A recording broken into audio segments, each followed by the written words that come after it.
here and it's Sunday, having some coffee, and I've got all of these winter bases that I've got to put snow on.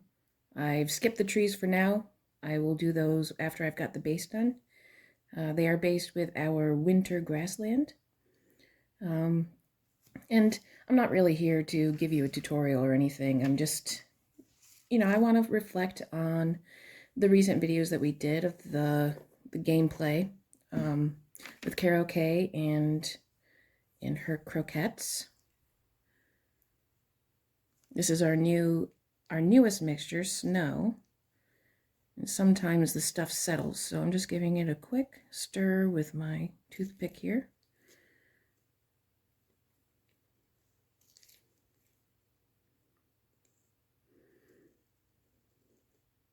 I'm also trying to familiarize myself with just being comfortable being a person on camera, because this is all new to both of us, and sometimes that struggle is a little awkward.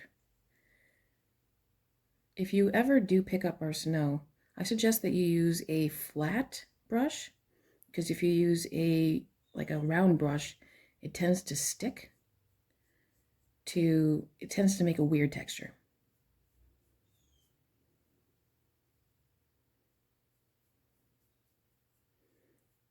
So you may or may not have watched our video battle report of Carol Kay and her party. And that was quite an experience for us, I gotta say. We'd never done any kind of video stuff before, so that was interesting. Also a huge learning curve on my part as far as editing and all that.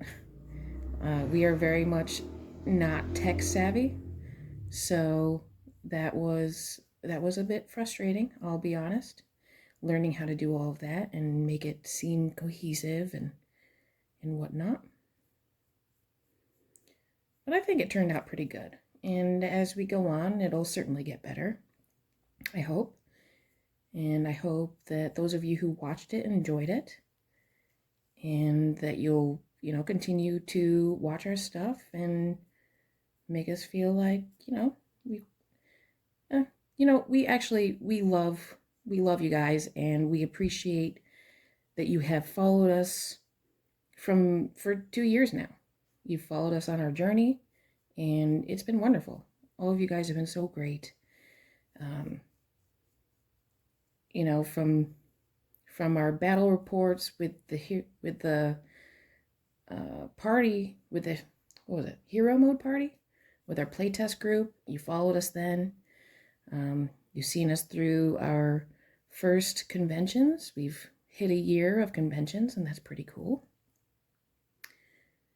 And yeah, and we've just had so much, we've been so welcomed by the community, and it's been really great for us.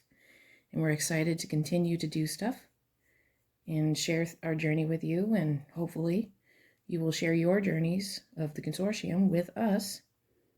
Feel free to join the Discord. The link is all over our Facebook page. And if you need it, we can always send you a link if you send us a message. And yeah.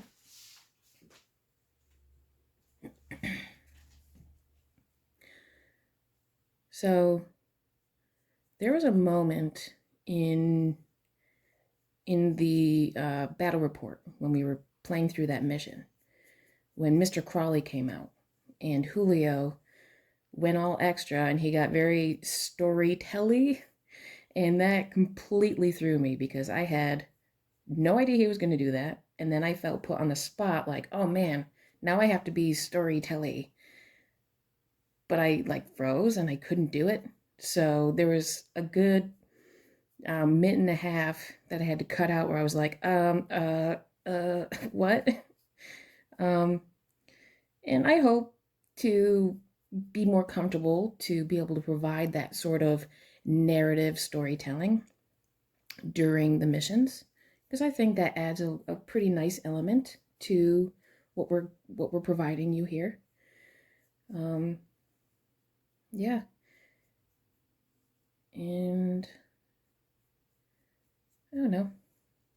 I like doing this winter stuff. I really like how it comes together because you just have this and you're like, oh, that's nice. But then when you put the snow on it, it really, man, it really comes out nice.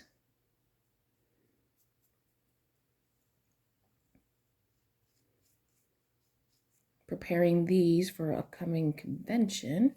Our next one is Fallen in Lancaster with the HMGS group.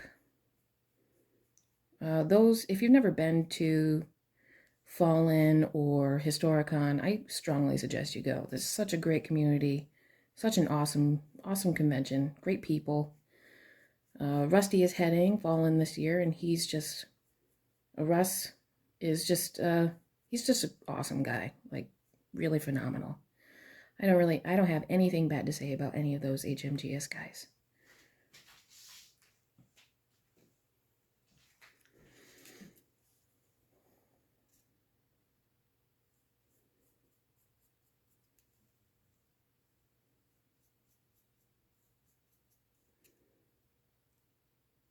So I just grab a big glob of it and I pull it toward the edge.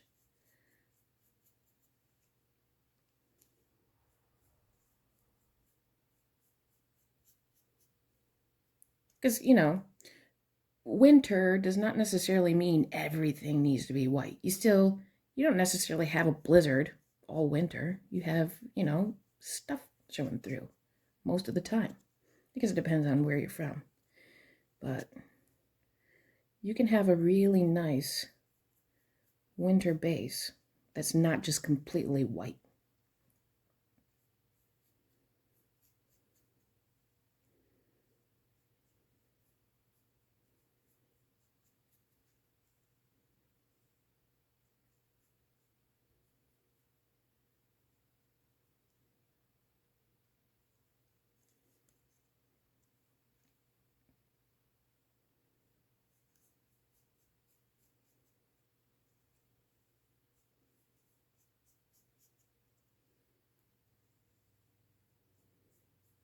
Julio likes to use a larger brush, but I like to have a little more control with a smaller brush.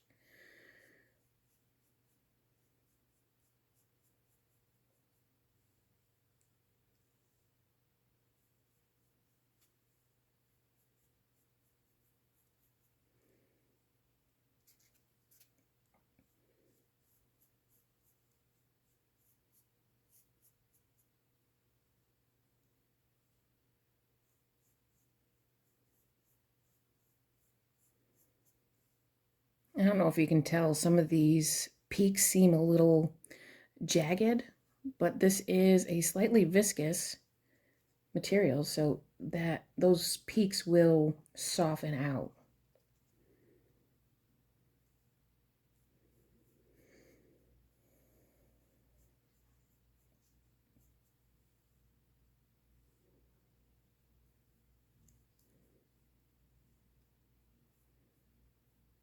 What else do we have? We're currently working on a few projects right now. We've got Radiant, which is a Civil War era game. And we've kind of put that on the back burner because at Historicon we did some playtesting and we decided that we wanted to go a slightly different direction than we originally thought. So we need to figure that out. But in the meantime, we have a miniatures mini game called Chug. It takes about 20 minutes per game. And it's basically a dwarven drinking game where they're brawling and trying to outlast each other in, well, drinking.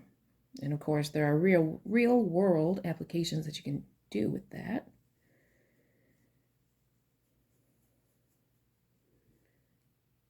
And yeah, it's a lot of fun. We've play tested it a few times. And we're pretty close to having a working prototype with that. And I hope to have something ready for Fallen, but we might have to we might have to change our timetable because our current sculptor is busy with school. And yeah, we're kind of on pause for sculpts. But we can always bring some other miniatures and just have a playtesting prototype for the purpose of the convention. Just so, people can roll some dice with us. And if they don't want to do, an hour and a half long game, then just do 20 minutes of dwarves drinking and throwing chairs at each other and all kinds of stuff.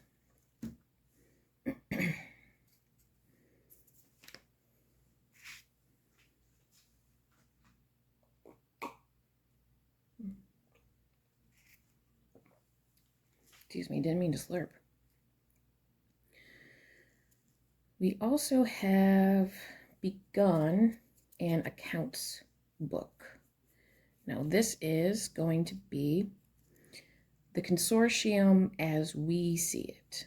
So this is going to be, the first volume is going to be an account of a pursuant who writes about the adventures that he has or experience he has or other people have told him from his perspective on the creatures and the regions that he has come across in the consortium. Now, mind you, we will always maintain that the consortium at its core is whatever you want it to be. So when we release this, it is another caveat that that this is our version of the consortium. And certainly by no means are you required to adhere to our vision. If you see some elements you think are cool, go ahead and incorporate them into your world. That'd be awesome. We intend to include flora and fauna and a bestiary of sorts in that. So we'll talk about X location. What kind of flora is there, fauna, what kind of beasts you might encounter. We've discussed including scenarios with those beasts. We're not sure yet.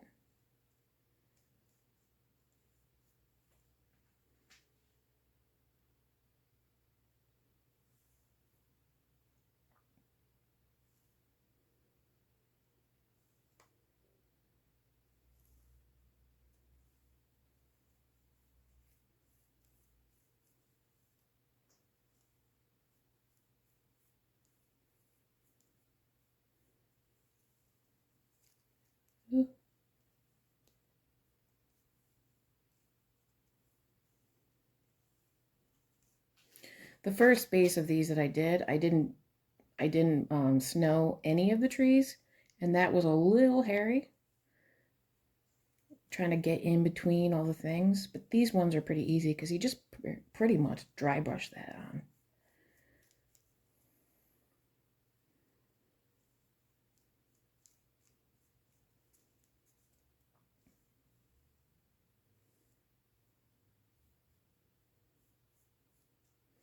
Someone asked about yellowing of the snow, and we have not had that issue. We made a couple bases when we made the snow for the first time, and I believe that was 2 or 3 months ago. And we've had them sitting out in the open, and there has been no yellowing whatsoever. We've also had a bunch of winter bases out, and there has been no yellowing. From what I read in my research, generally, if there's going to be yellowing, it's going to be fairly quickly, like within the first few hours to days. Of course, we haven't had this for a year, so only time will tell, but I'm feeling pretty confident that our snow will hold up.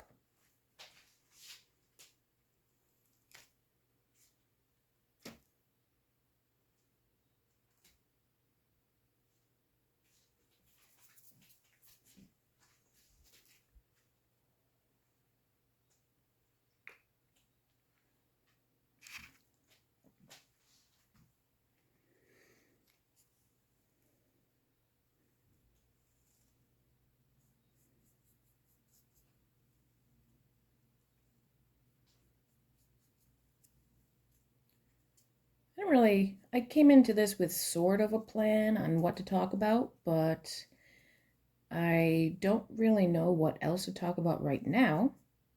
I do feel pretty comfortable though, talking to you guys, and it wasn't as terrible as I thought it was going to be, even though it kind of feels like I'm talking to myself, and I kind of am, and that's okay. I do that sometimes on my own. Who doesn't? So, yeah. But yeah, if you enjoy our videos, if you enjoy our battle reports, or if you want more Sunday morning coffee with B, go ahead and put a comment in, and and obviously subscribe to us, like our stuff. Um, and if there's anything you want to ask or anything you want me to talk about as far as this goes, I'd really like to be more personable in, like, be a person to you guys, right?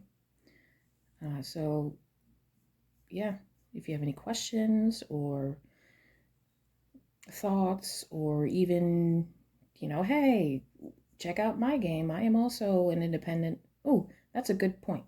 We are heading a program or an incentive called El Cid,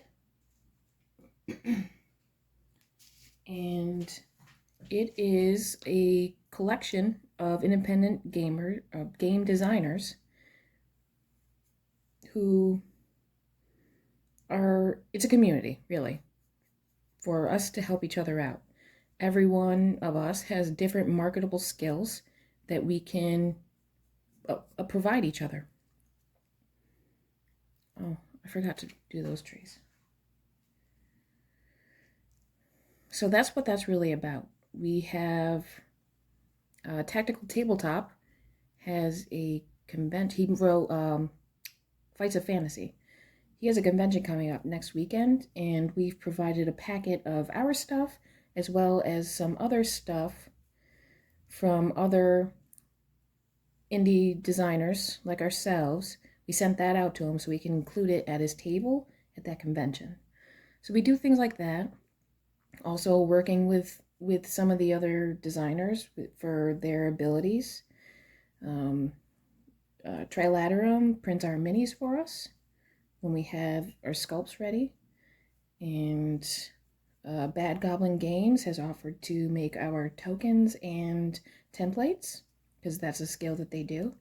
So yeah, it's just a community where we're out here to help spread the word for each other, because it takes a village, and we really want to keep growing the hobby and getting, new faces, new exposure out for each other. Because if small indie survives, I think that's a beautiful thing. So check out our Facebook posts about El Cid. If you are an indie designer yourself, give us a message and we'll invite you to the group.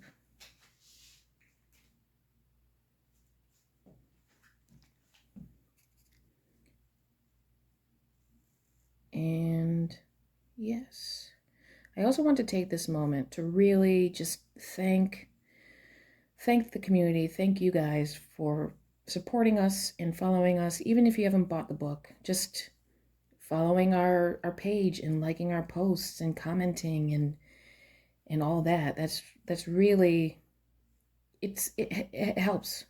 It really helps. It makes us feel like we're not just, screaming into the void, pay attention to me, please. Let me know if I did a good thing.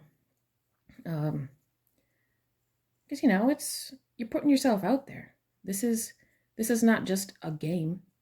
This is not just some cookie cutter whatever, or not just some soulless thing. This is us. And we're so excited that you have accepted us. And yeah, it's been a wild ride.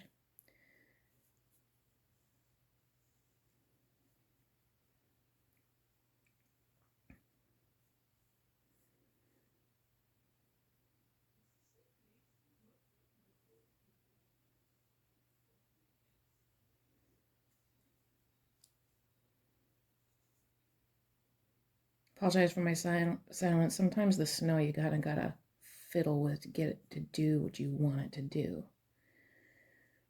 And I don't really have any like game plan going into this. You just kind of gotta fiddle with it, and if you think it feels too bare, just add a little more here and there. And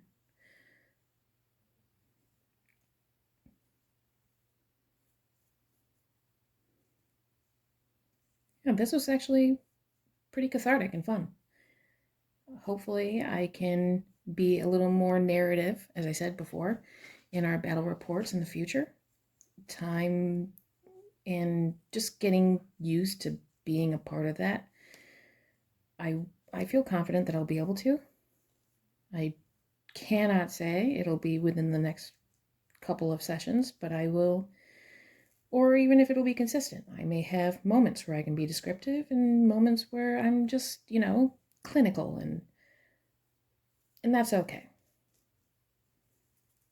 Not every time does a caster heal someone do you need to describe, oh, there's a blue light that comes from their fingers and streams over the body, and you get the point after the, first first couple of times. Maybe throw in, the first time you describe it, the next couple of times, and then, oh, it's a really good heal, so now you cast it, you rolled a 10, and so now you're going to like be like, oh, it does this super extra thing, and it was wonderful. Yes.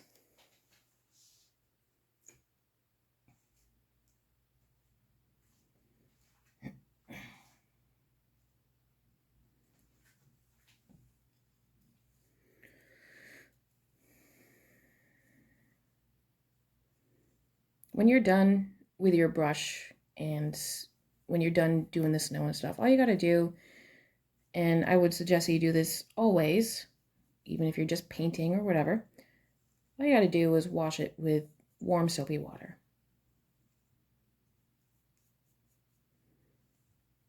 Which I'm sure you probably know as painters and crafters and awesome creative people who do awesome creative things.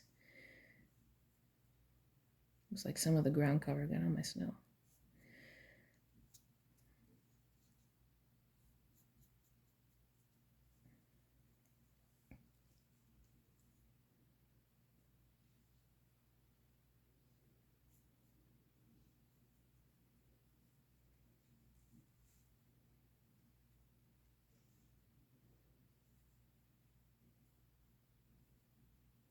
I was going to ground cover more of the winter bases so I could do all the snow at once, but we're out of some of the material to create our winter grassland mixture. And we just sold our last one, so we'll have to go to the store soon and get some more.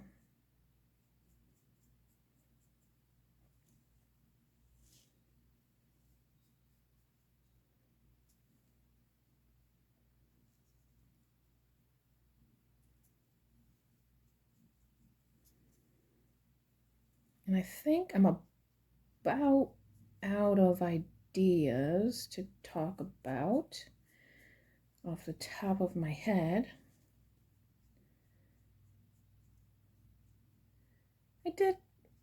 There is something I kind of want to reflect on, actually.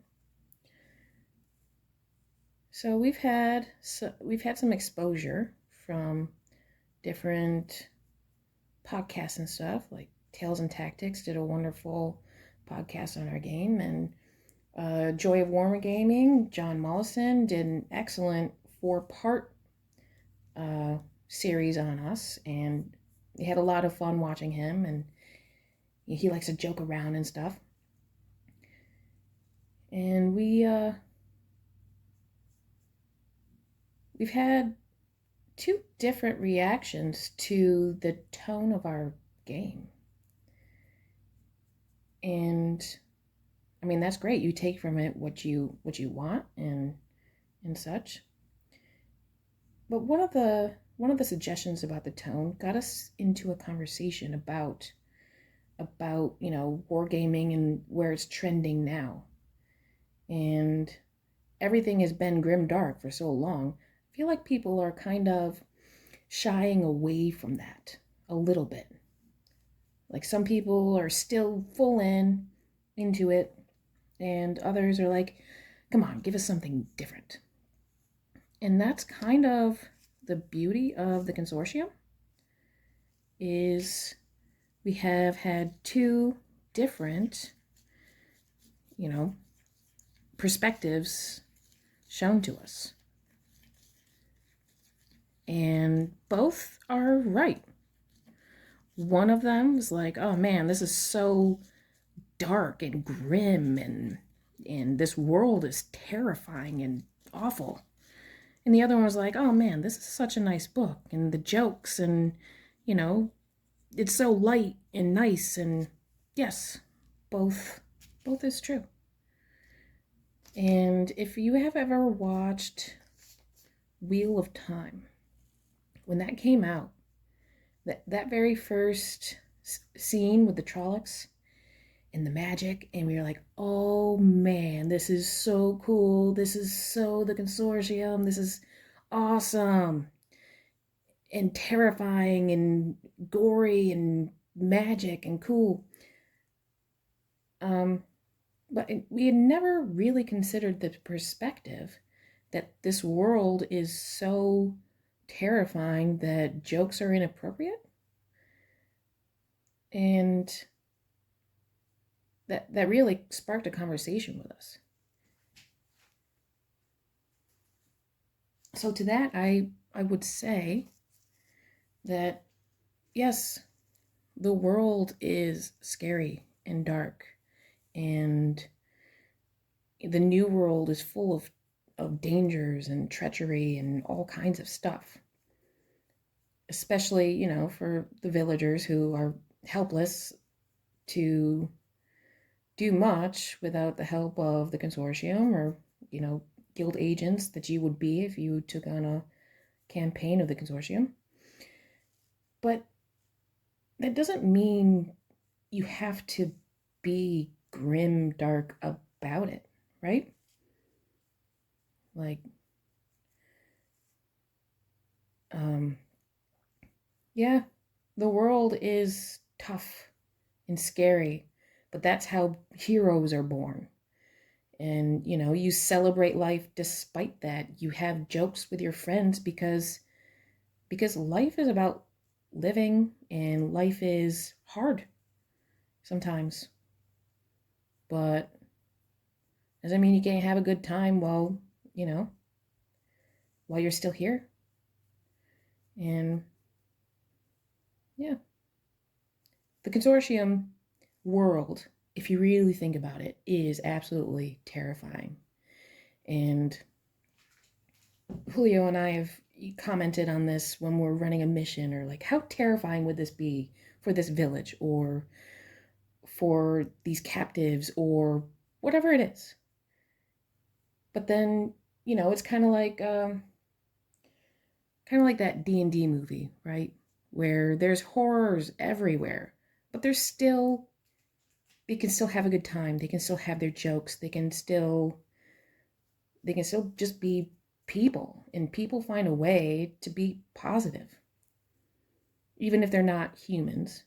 I'm not saying humans, I'm saying people. Like you can have a necromancer who likes to tell dad jokes. You can have, yeah. So that's my thoughts on that.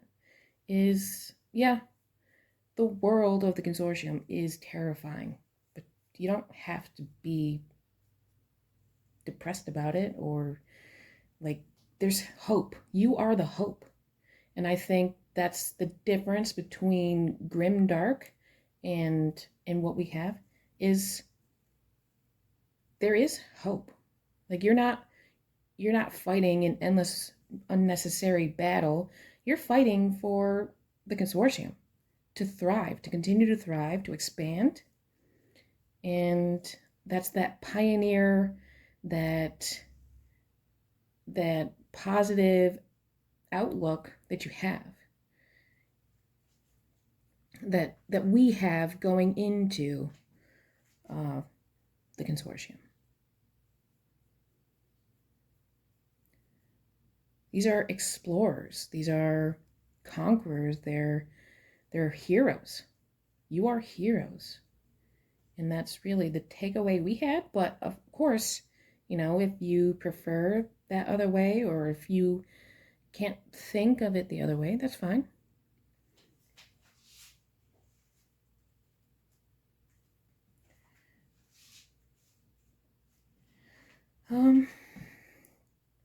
So I think that's all I have for you today. Again, like and subscribe if you like our videos, and let me know if there's anything you'd like me to talk about on my next Sunday morning coffee with B. And I'm just gonna keep trucking on these trees here. So yeah, have a good day, guys.